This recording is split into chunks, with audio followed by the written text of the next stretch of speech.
Today's session is on redefining education, and it's based on a chapter from the book by Swami Parthasarathi, The Fall of the Human Intellect. In fact, Swamiji uses much stronger language. The chapter is entitled in the book, The Bane of the Education System. The bane is the problem, the bugbear, the burden. And when we look at the theme of this book that we are studying, we're highlighting the grave situation humanity is in. And we just look around of what's happening in the world in terms of the cost of living, wars in different parts of the world, the lack of fulfillment starting from such a young age. And when we look at what's going on, it almost seems as if this book was written in the early 2000s. And when we read some of the portions, it seems to be predicting what we're facing today. How is it that it's so accurate in terms of the turmoil of the markets, in terms of the rise of warfare, selfishness, depression? And it's because the author could see and project what is going to happen in society if we neglect the fundamental human prerogative, birthright, and essential characteristic of individual independent thinking of the intellect. And this is what we're seeing. Now, if we are going to address the problem, because this is not a problem that was from yesterday, it's a problem that's been there for generations, perhaps hundreds of years. And for us to go back and try and bring about a renaissance, a revolution in thinking again, to bring back this independence, to bring back this unselfish nature, to encourage individuals to evolve, be better, happier, it needs an overhaul of the root cause. And the root cause is systemic. It's coming from how we're educated. How we're educated in being human. How we're educated in the anatomy of what it means to be a human being. And the simple distinction of mind and intellect is not known. So if we are going to make a difference, it really has to start with addressing the education system. And it's not that we've not tried. Where we have influence, and I know many of you have shared the subject in your own way to your various circles. So depending where you have influence, access, share it. Because the greatest challenge that we have is educating the educated. How do we get people who do not see the importance of the intellect to understand the urgent need to rehabilitate it? The 7 points that we're going to cover today, and when deciding the topic, I was wondering, should we call it defying education because we want to revolutionize it, we want to overhaul it? Do we want to call it refine education, which means it's good, we want to make it better? And the word I chose for today's session is redefine education. Because if we go back to the definition of education, if we go back to what education is meant to be, the way it was originally designed, perhaps we can get back to some of the foundation elements. And we start with the basic mode of education. So to the group, and I know there are many educators here, what does education mean? This session is education, but what does that mean?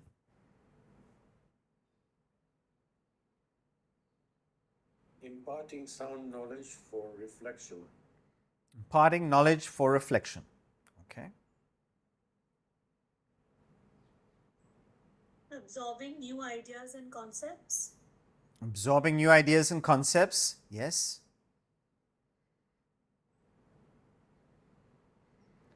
It is a transaction. Assimilate. Mm-hmm. I think there is two type of education. We have old school and the new school. The old school was about empowering people to have a proper understanding of the surrounding and having the ability to act and to react in a certain way, while the new generation is mostly about assimilating and being like more robotic and not being able to assimilate anything. I think that's education. uh, that's what I feel about education nowadays. Ideally, it is this conveyance, it's this transference of knowledge. And if it's done well, the recipient stays with it, assimilates it, absorbs it, becomes that knowledge. It becomes part of them. But why we go back to the definition, or why we go back to the etymology, the origin of the word educate, is because it gives us the mode of education. The word educate comes from the Latin word educere, educare. And both of them mean educate. Ed means out, ducere means to draw. Could also mean to train, to nourish, but it means to draw out from the recipient, to draw out knowledge from the student. And that is why in our session we have a provision for Q&A, we have a provision where I'm asking questions, and whilst there is so much content, if it comes out of the student, you're drawing the knowledge out of the student through a series of questions. And you're planting ideas. What do you think about this? And what if this was the case? And you're giving different perspectives, but instead of pushing in information, and depending on the memory capacity of that person, they take in the information and then they regurgitate it out for an exam, and that's where they leave it. Very little is retained. How much do we remember from school, from university? But if it is drawn out of us, where we start connecting the dots, it changes. And this is why the mode of learning is so important. For those of you who are parents, for those of you who have colleagues, or if you're trying to share any idea, one useful way is through questioning. And with questioning, we're not pushing knowledge in, because then it has a very short lifespan. We're getting the recipient to be active in the conversation, to apply their own thinking. And that application of their own thinking, where they are connecting cause and effect, is how they absorb, assimilate the information, connect the dots until it's not something they have to remember. They understand its principles. No memory is required. I remember in high school, I was a good student, but I was looking for the most efficient way to get good marks. And instead of understanding the principles, I would look for what you study in the exam, what is most probable to come out in the exam, so I could do well in the exam. And this, perhaps in our way that we examine, the way that we test comprehension, needs to change. That it's a conversation. And this was the method employed by the Greek philosopher Socrates. Just be a series of thought-provoking questions, and you don't even know that you're being educated. It just feels like you're having a chat with a wise person. And you don't even realize what it's doing to you, or how it's changing you, or how it's making you think for the rest of your day. The modus operandum should be draw out rather than push in. This is the first aspect. The second aspect is an idea that is not an original idea by the author. It comes from a 20th century author, Cardinal Newman. And imagine in those days, he writes about the state of university education in England. And Cardinal Newman, he complains how we are losing the spirit of education because education is becoming servile and not liberal. And he coins these two terms. And it's a special usage. So if you look up the word liberal or the word servile, it may not fit the context. But the idea is this: servile education. It is in how we approach learning. What are we learning for? And education becomes servile if you approach your learning for a specific purpose. So why are most people going to school or university? What is the purpose of that education? To get a good job, good salary, career. Excellent. Get a good job, career, earn wealth. Even for those who approach Vedanta, many are coming to solve a particular problem, maybe to help with their relationship, help with their sleep, increase their leadership skills. So they come with a particular angle. If we approach education with a utility tag means for a use. So we're taking in the knowledge for a specific limited purpose. That education is servile. Now, why he complains about the state of universities back then? Now, if he looks at the universities now, he probably would not have written the book, The Idea of a University. He would have given up, because society today looks at school as a way to get into universities.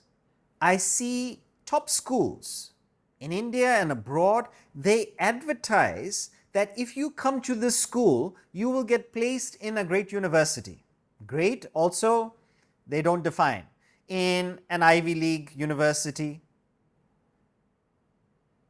one of the famous UK universities, the top 20 universities in the world. Is the idea of education to get into a prestigious university? And then what is the idea of a university? To get placed in a good job, a good starting income, salary? This is not the purpose of education. And if we approach education like this, it is the death knell of education. It's the end of education. It doesn't serve the purpose that it's meant to. What is then the purpose of education?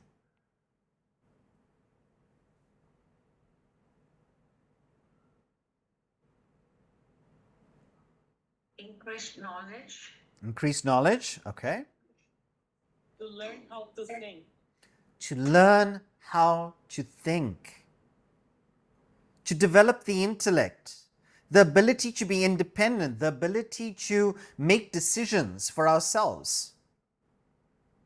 To have a system of thinking that we can rely on, that's our own, that we've built, and developing the skills to think critically, objectively, independently. This is the purpose of education. Now, if we approach education in a servile way, if all the time we're looking at it for a specific use, we go to school for wealth, we go to anything, we approach it like that, the whole education becomes limited. So we don't pick up the different skills that the education is meant to give us. And this is not on the education, the content itself. It's on the modus operandum. Means it's on the why do we get educated.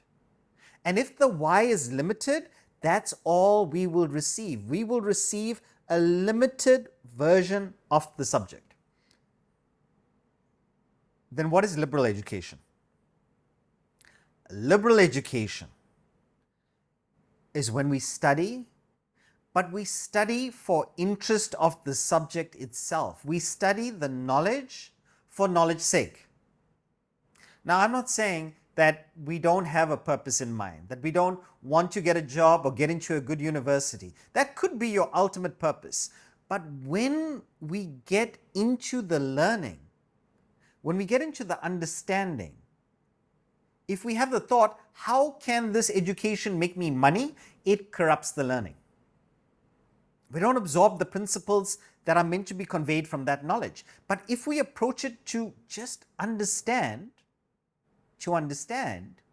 it builds the intellect. It builds the thinking. Knowledge for knowledge's sake.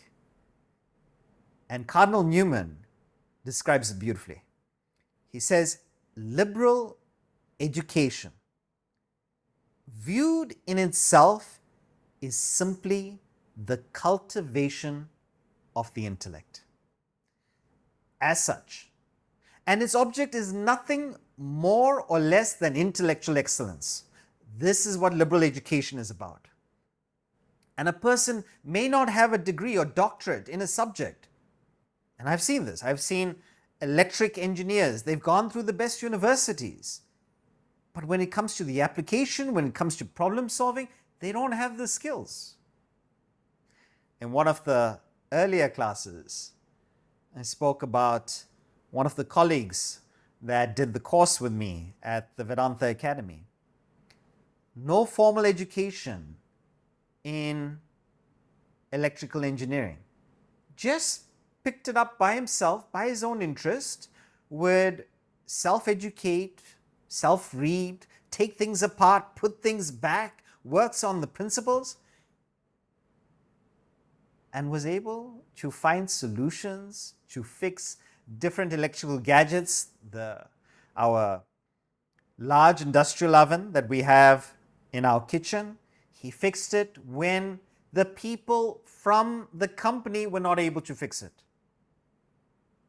What is the difference? The difference is they understand the workings of it. In India, there is so much of this liberal education where they look, they take things apart. It's not there everywhere, but for instance, if a suitcase gets damaged, in some parts of the world, you go to fix the suitcase, and depending on your warranty, they say, no, don't worry, just take another suitcase. In India, they will fix that suitcase. They will find a wheel somewhere. They will pull off a zip from somewhere. They will fix it. They understand how it works. They understand why it works. This is the difference. Liberal versus servile education. And I'll give you a few more ideas on this because this is perhaps the main theme for today's session. The Vedanta Academy. It is meant that we gain a knowledge, perspective of life in totality, not in a particular aspect. But suppose you come to the Vedanta Academy for a particular reason. Maybe we want discipline on the physical aspect. Maybe a person wants to lose weight. Then imagine, every time we talk about the mind and the intellect, the only way the person is receiving it is about losing weight. Or how can I use Vedanta to become a philosophy professor and teach in a university? But then they're only receiving it through that particular narrow, limited angle. And the trouble is, they miss what all it could be used for. How it could be used in the family perspective, how it could be used in the work perspective, how it could be used in the mental health, not just physical health. You go with just one angle, you only get the one angle. But if we understand, for understanding's sake, it doesn't just take care of the angle that you're interested in, it gives you the ability to solve all angles. This is liberal education. If it's servile education, it's something like this. Oscar Wilde says such a person becomes a cynic, negative. And he describes a cynic as a man who knows the price of everything. So they have all the information and the value of nothing. So they can tell you the price, but they can't tell you the value. Because the value depends on context. The value depends on your subjective experience, your understanding, knowing what enjoyment it can bring, cannot bring. This is a product of intellect.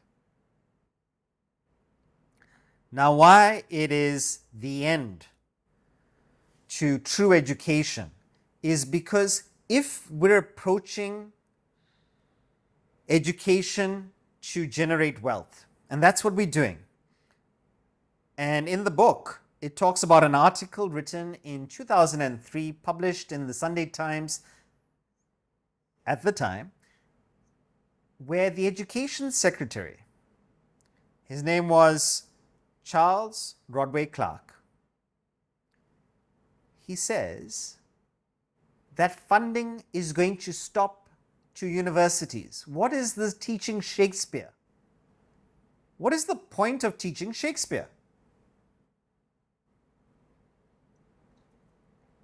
And he describes exactly the opposite of what Cardinal Newman is saying. He's saying this knowledge for knowledge's sake is a bit dodgy.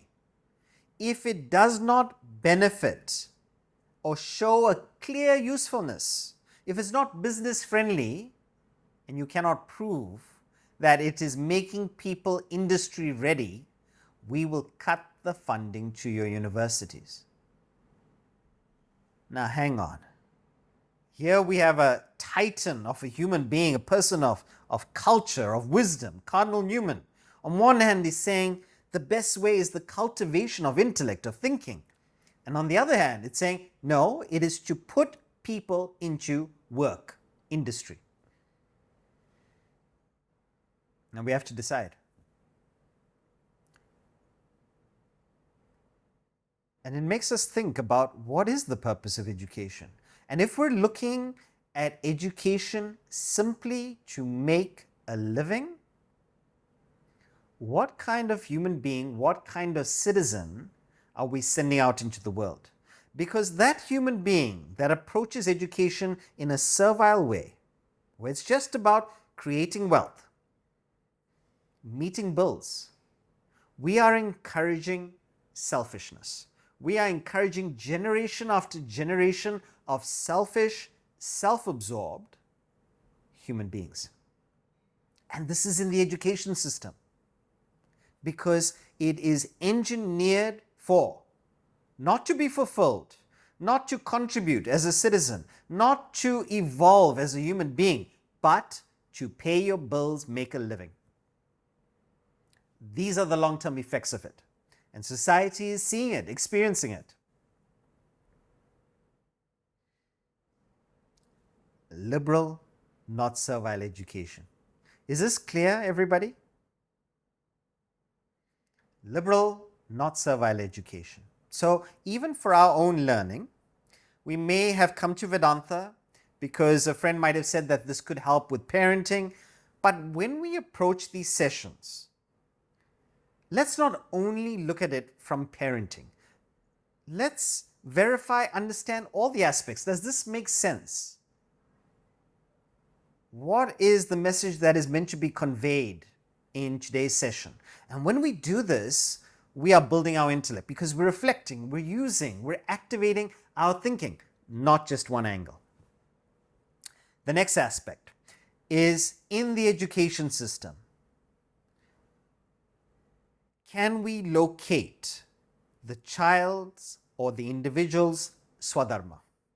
Swadharma means one's own nature. Swa means one's own, swa.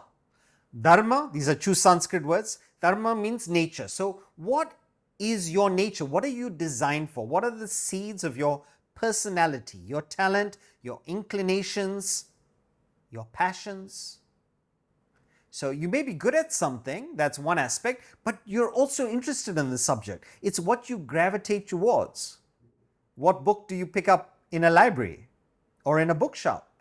What do you put on television? Where does your thoughts go when maybe you're in an aeroplane or you're a passenger in a car? Where do your thoughts go? And these aspects or these places that they run to are ideas of your swadharma. Ideally, it should not just be the obligation of the individual and of the parents to help the child find out what is their swadharma. This school and the education system should also be assisting, whilst giving a general education, to help the child find out what is their specific swadharma.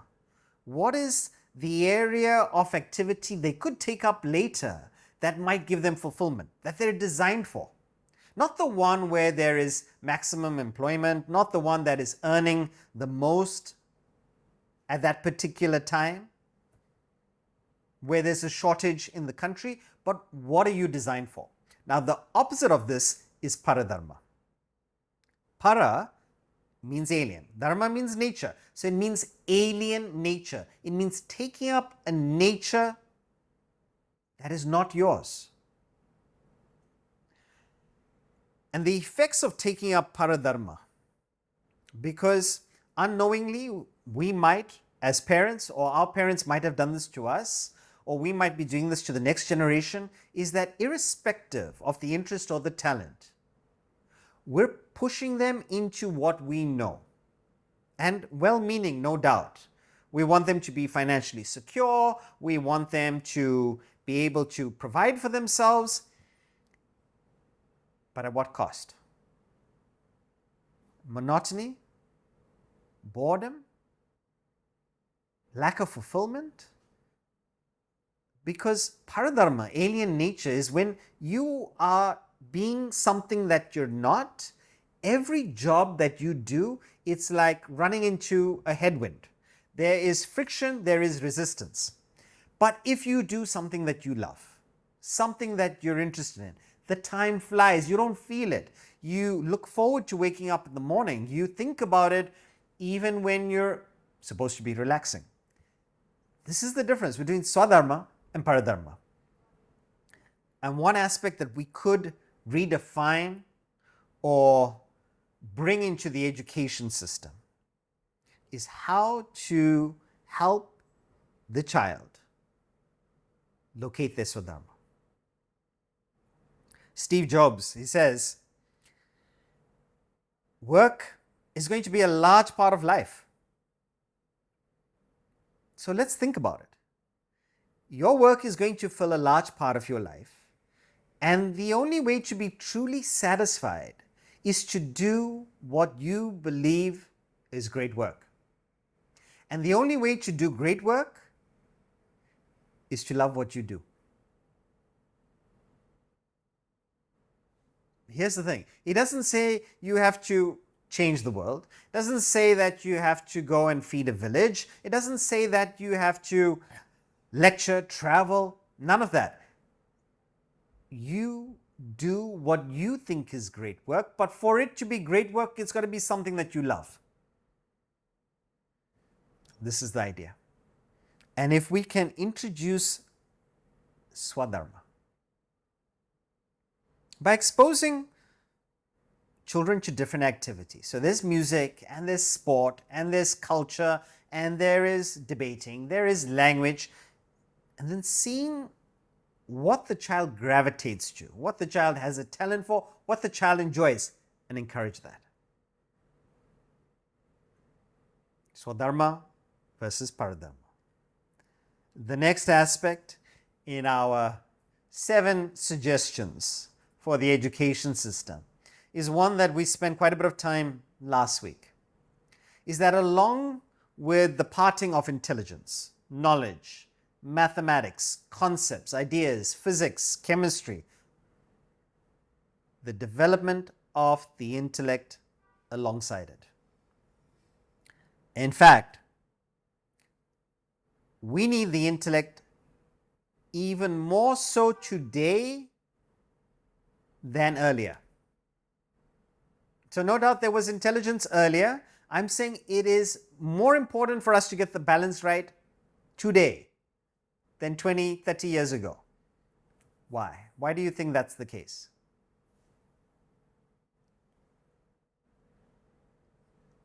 Because with technology, we are losing the chance, the opportunity of thinking by ourselves. And everything is really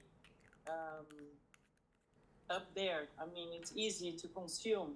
So people stop thinking, and that will weaken the intellect a lot. So we need. Yes, Sorry. sure, go ahead. Okay. I think it's the AI that's it's so predominant in our lives that we have to now have the intellect because you can feed it wrong things and it'll come up. There's great experiment, which I'm not going to go into, where they put false information, extrapolated, papers were written. And, you just need now to apply your intellect to see what's right, what's wrong, and what are you referring to. From my side, I think that we have, if we compare this before how it used to be, we go to a shop and we take several stuff, and the man is able to calculate without a calculator. The introduction of IT and modern machine has made our brain become lazy and giving less effort. And based on that, of the evolution of those machines has keep our intellect in a dormant mode, almost non-existent. And this is having an impact on everybody's life, whether we are an adult or even the newborns one. And based on this, we are becoming, other people can control us because we don't know if what we are doing is right or wrong. We don't even have a thought of it. These are great points. And the first one is what you're mentioning, is that earlier information was not so readily available. So we would trade on information. A person has information of a disease, a person has information of law. And because we are ignorant, we go to that person and there is an exchange. We pay the person gives us the knowledge, the expertise.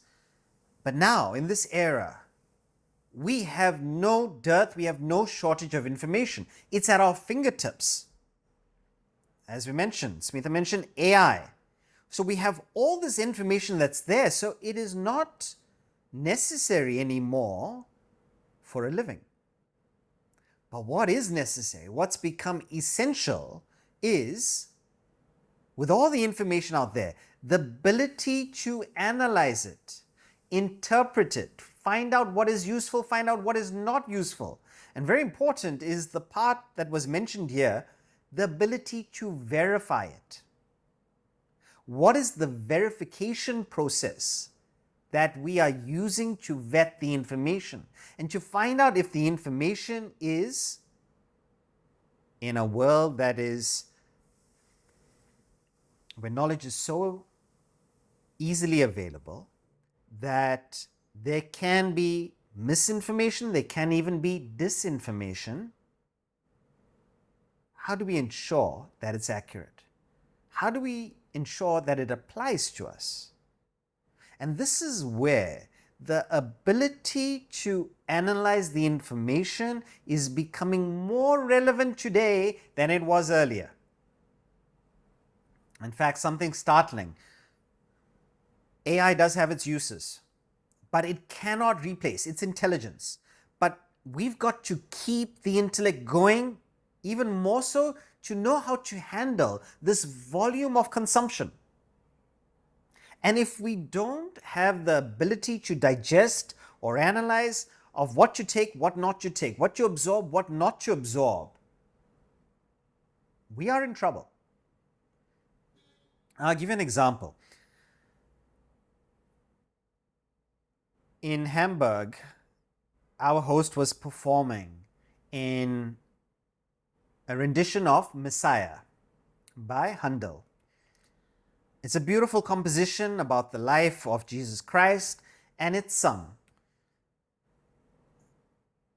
And we didn't know too much about the composition, so we asked our friend ChatGPT, what is this about?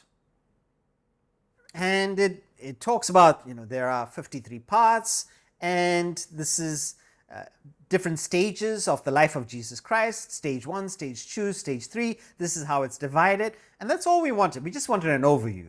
When was it written? What was the time that it was written in? That's all that it wanted. But then the next question scared me. The prompt that ChatGPT gave after this, without me asking it, ChatGPT asked, would you like to know which emotion to feel at which verse? Wait, hang on. So they're saying, and this is the idea of it, because everybody is looking for shortcuts. They want to go and experience it, but they also want to know what to experience. So, I must feel elated when the chorus for hallelujah, hallelujah, and when it is the persecution and the crucifixion, I must feel this. And what is happening there, whether we know it or not? And can you imagine the formative mind, or the individual that has not yet have developed a mature intellect would say, yes, I'd like to know what you feel. I'd like to feel sophisticated in that group of people. I would like to know what other people are feeling so I don't miss out. But what that's doing is it's making us so dependent on information, on intelligence. And we miss out the ability to be self-aware, to be conscious of our emotions, to be conscious of our experience. We miss out on being human. We lack the self-awareness. It is the intellect that gives us the awareness. It is the intellect that makes us conscious of our emotions, of our experience.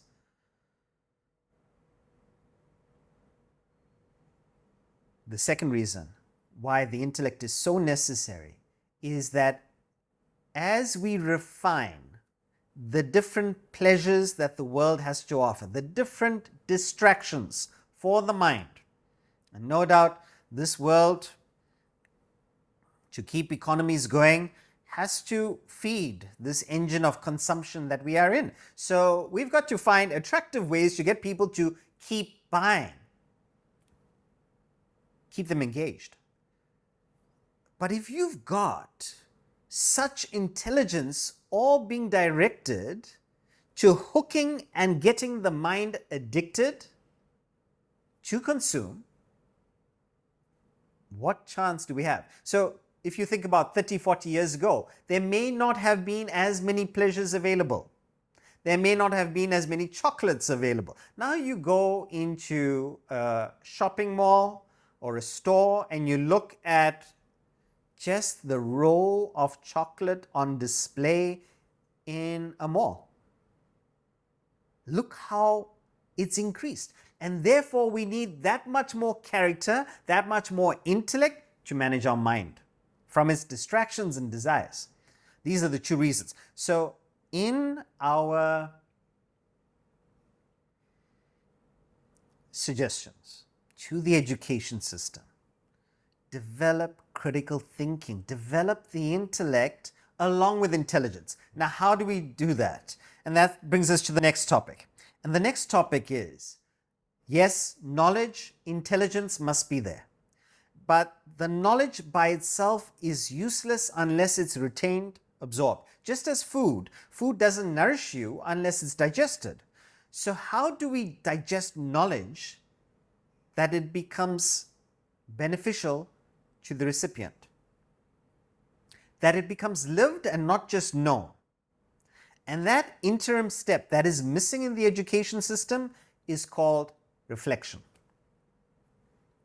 So what converts knowledge, theory, into living wisdom, practice, is the step of reflection. In Sanskrit, the first step is called shravana. It's where you listen, you receive knowledge, could be reading as well. The second step of reflection is manana.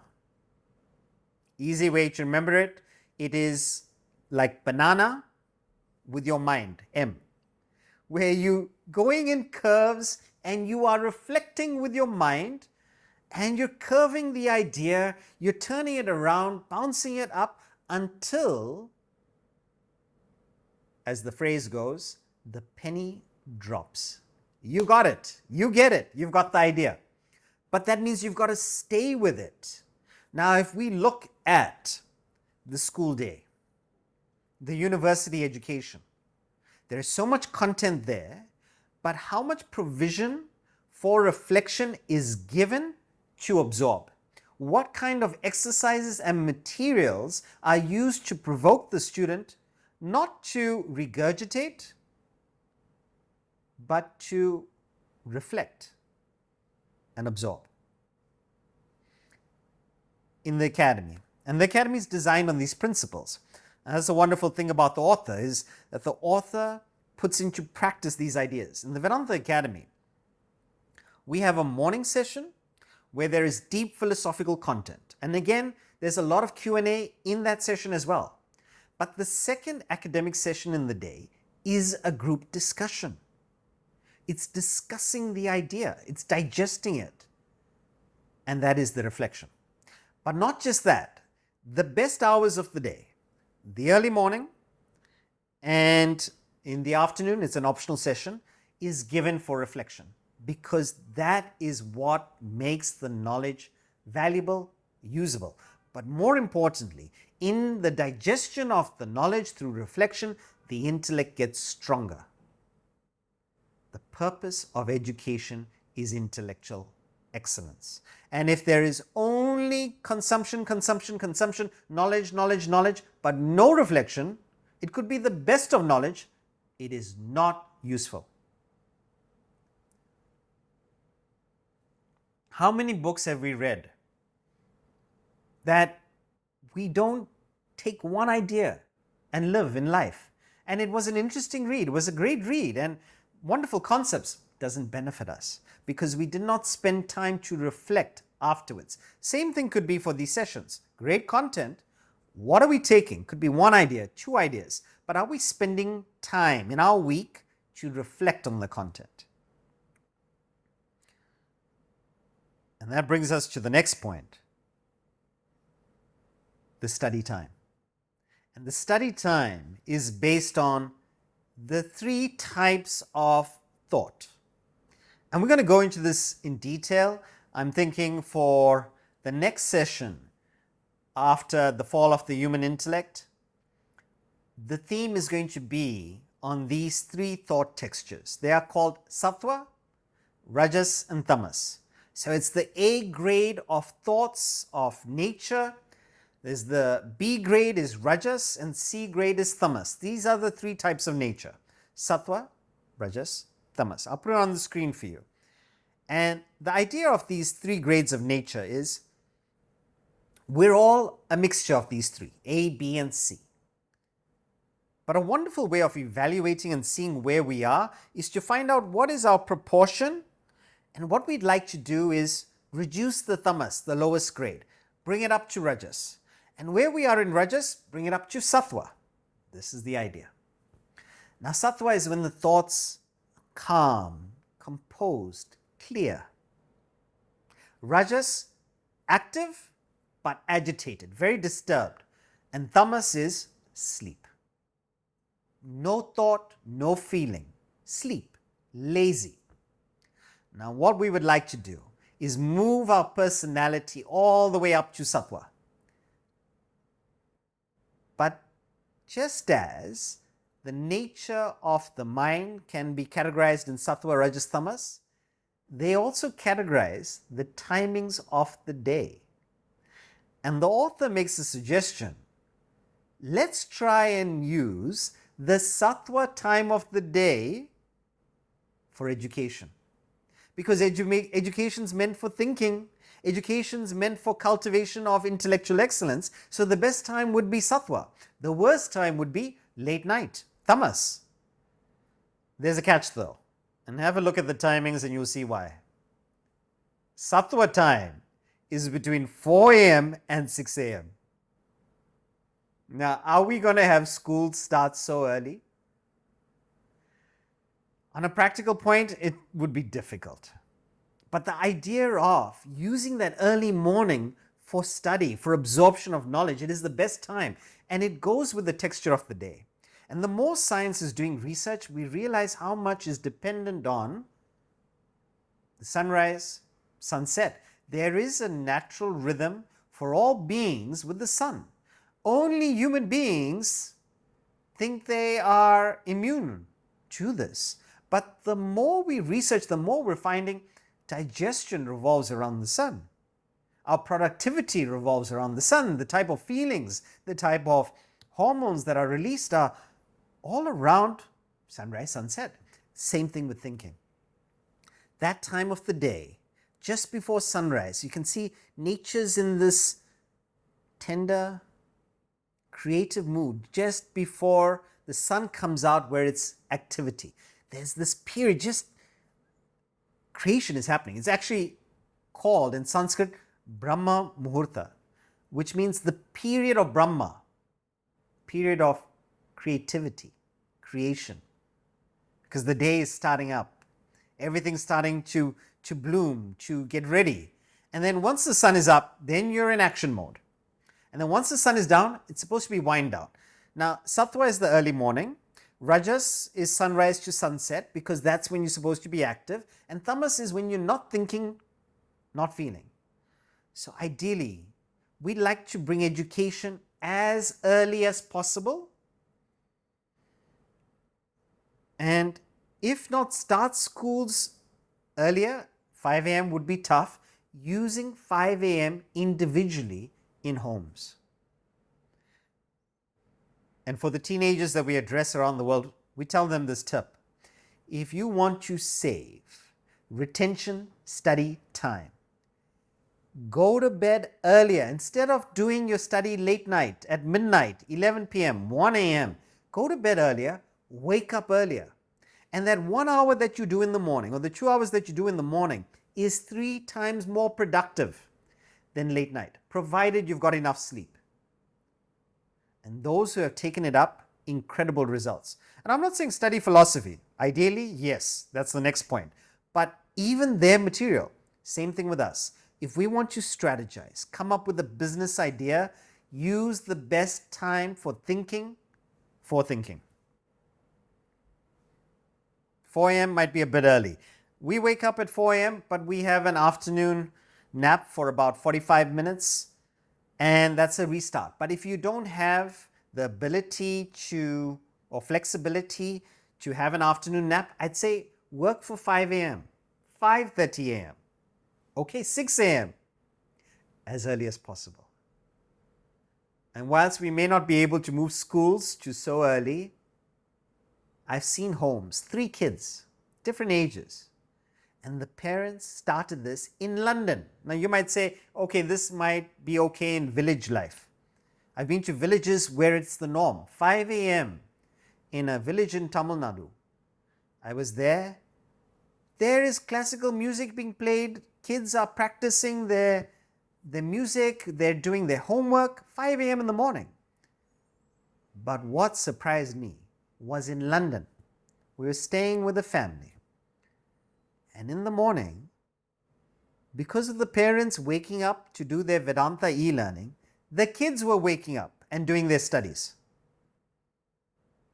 We've got to lead the way. If we don't do it, the kids won't do it. 5 a.m. or earlier the better. The last point is this.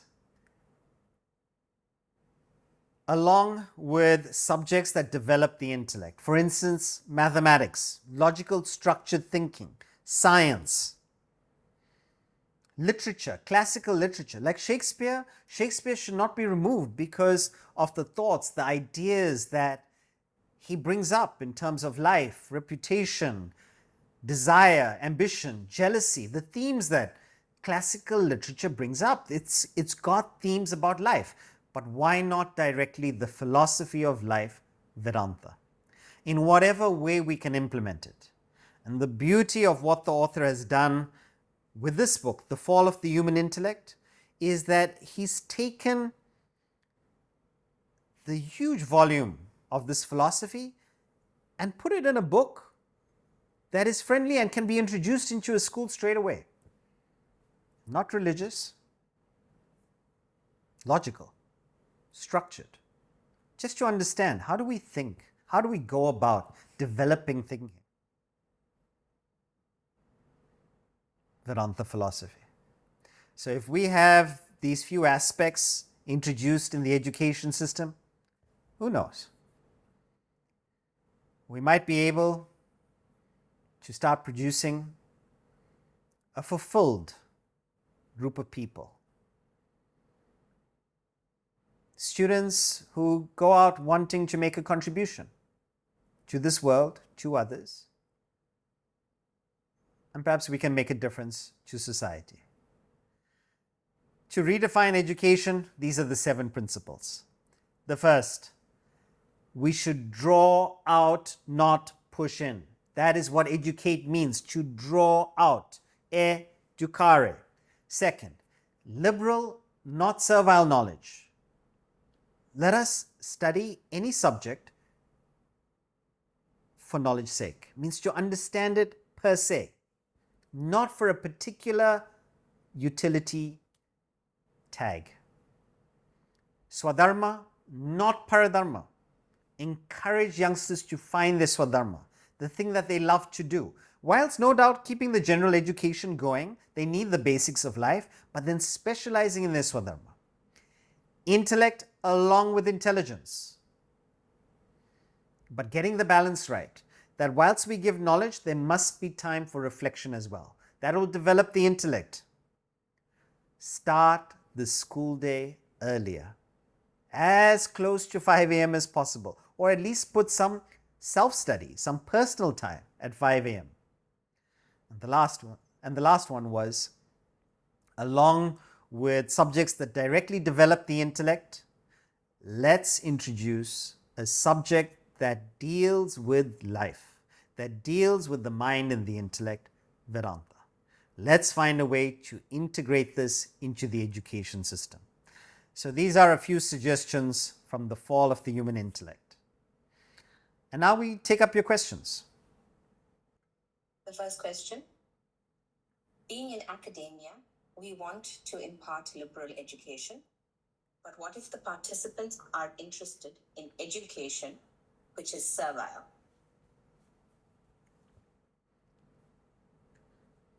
So with the whole society encouraging youths to approach education for a career or for a salary bump, yes, most of the students that we're going to meet are looking to fulfill their particular purpose.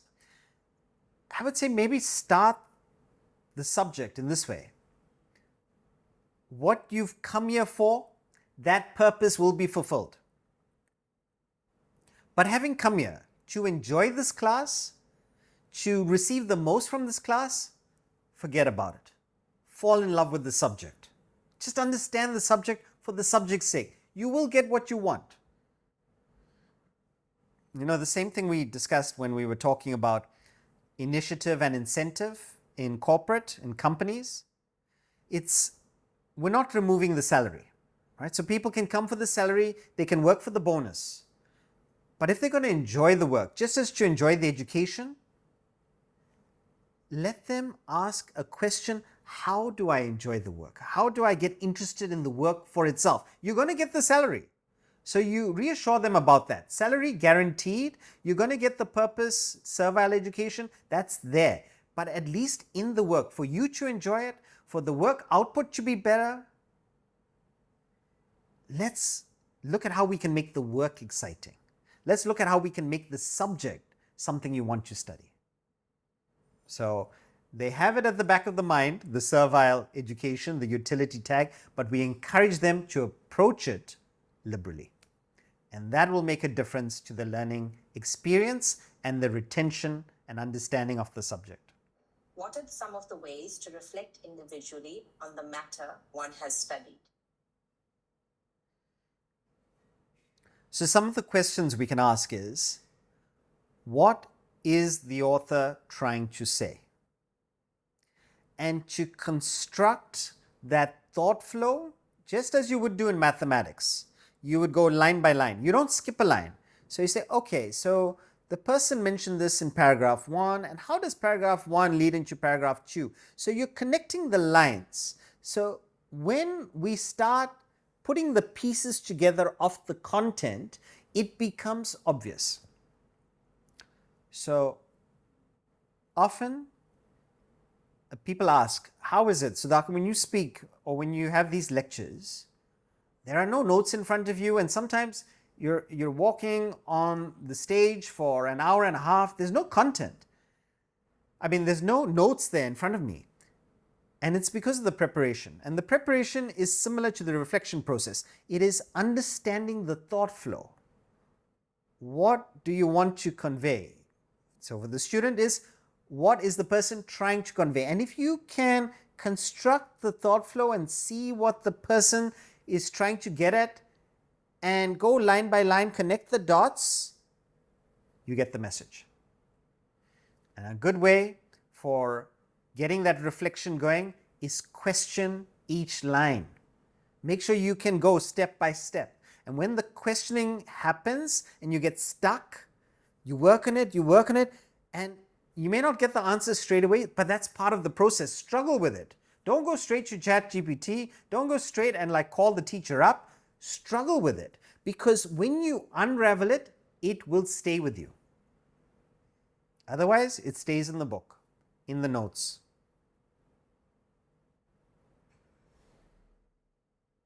Next question. In trying to do this differently against the system, are we not to be alienated and that therefore will be unhappy? So the suggestion is, do it discreetly. Introduce the principles, the concepts discreetly. So for instance, the last point was introduce Vedanta. Now you don't have to go calling it Vedanta. Vedanta means thinking. Vedanta means developing the intellect. Vedanta means explaining what life is. You don't need to call it Vedanta. You don't need to push against the system. Do it where you can. Do it in the way you engage with the students, the way you engage with the teacher, how you question and interact with the teacher. So it does not have to challenge the system where you're going up directly against it, unless we have the means, we have the influence to do it. If not, let's start with where we are and introduce these ideas. Okay, how can I put some reflection in it? What can I do for the students? And even in the way I present, I'm constantly learning. And what I notice with teenagers is there's a lot of content to share that would be helpful for their lives. But if I'm not using these concepts of giving them time to reflect, if I'm not doing it in an engaging, interactive way, then it won't be impactful. So a new thing that we've introduced with the teenager sessions is that when we have the Vedanta sessions, I start with a question that's about them. So they're actually writing a question. What do I worry about? So it's getting them to think, okay, what are my worries? What's on my mind? Be like, how frequently do you think about it? When do you think about it? And they're thinking. So they're like, oh, I worry about my results. I worry about my appearance. I'm thinking about it constantly before I go to sleep. So then they're writing this down. So what I'm doing there is, before I even start talking about the mind and complexes and anxiety, I'm getting them to get engaged with what they're interested in, which is their own mind. So then when they listen to the content, they're engaging in a way of that it's personal, it's relevant. They're looking to connect the dots. And then having given some content and like drawn it out of them, then I ask, okay, now how do you solve your worry? How would you use this content for what we discussed earlier? What techniques would you put into place? But it's using these ideas. Q&A, draw out rather than push in, giving a chance for reflection along with knowledge. So, same thing we can do in the way we interact with our children, the way we interact with students, or if we are a student, how we can encourage our teachers to be. Maybe we ask the questions. In the end, it's about learning and about how we absorb information that we can use to benefit our lives. These 7 principles may not overhaul the education system today or tomorrow, but it can definitely overhaul the way we learn. So, We'll take up the final question. okay. It's in 2 parts. Is it assured that Swadharma will be able to sustain us when there are bills to pay? How do we focus on what we like and not do it for the money? So there is no guarantee that Swadharma can sustain you. And at certain times, at certain points in life, we might have to do what is necessary at the time. But the idea should always be to return to Swadharma or make space for Swadharma.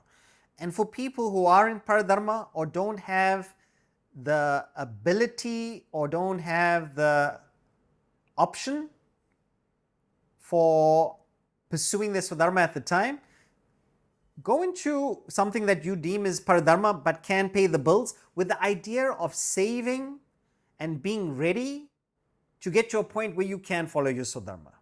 Or whilst you're in that Paradharma and you're saving and you're taking care of your sustenance, introduce Swadharma as a hobby that you could use to complement your income.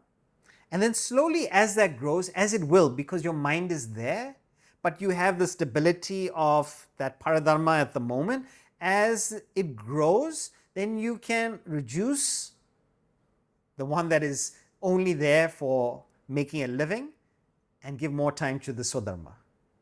So it may not be convenient, it may not be easy in the beginning, but because we enjoy it, because we love it, we're ready to make it work. And the effort that goes into it, we don't feel it as much as if we're in a place where we don't enjoy. We had a talk by an executive high up, one of the top companies in the world. And he was talking about how when he was earning the most, he was in a company that he didn't enjoy. He didn't enjoy the work, he didn't enjoy the values, it was against his nature. And he says, even though he was earning the most, he would have panic attacks in the morning until it came to a stage where he decided, this is not worth my health. You will not have that issue with Swadharma. There may be some stress financially here and there, but you will not have panic attacks. And the second aspect, what was the second part of the question? How to focus on what we like and not do it for money. So, reflection. And the reflection is this. Swadharma is going with the nature that you already have. Now, if we don't go with that nature that we have, we are going to be frustrated because it's already there in us. So we're picking up something that we're not talented, that we don't have desires for. So this one, the Swadharma, gets frustrated. So we're frustrated. We find it so much harder, so much effort. So it is not optimal. We're wasting energy that could be used for an area that we are skilled in. So it takes us more time, more application than somebody who does have a tendency. I would say outsource if you can. Delegate the aspects of paradharma in your career, in your job, if you can, and focus on your swadharma. So if we understand how it takes up more energy, if we understand how it frustrates us, if we understand for evolution and success and peace of mind, swadharma is the better option. This question of liking versus earning does not come up. It's possible to have it all, but it takes time. And if you have the conviction to follow the swadharma, success will come. Because, as a famous philosopher says, success does not lead to happiness. It's not the key to happiness, but happiness is the key to success. Find a job you love doing, and it's a matter of time. You will be successful. Thank you, everybody, for joining us. We see you next Sunday. For those of you who are going through the content of the Sunday Wisdom sessions, if you have any questions from any of the episodes, you are welcome to submit your questions. We have a link in the description of your respective platform. Whether it's Spotify or YouTube, have a look at the description, submit your question on the link, and we will have some dedicated Sunday Wisdom sessions to answer the questions submitted by the people listening. Thank you.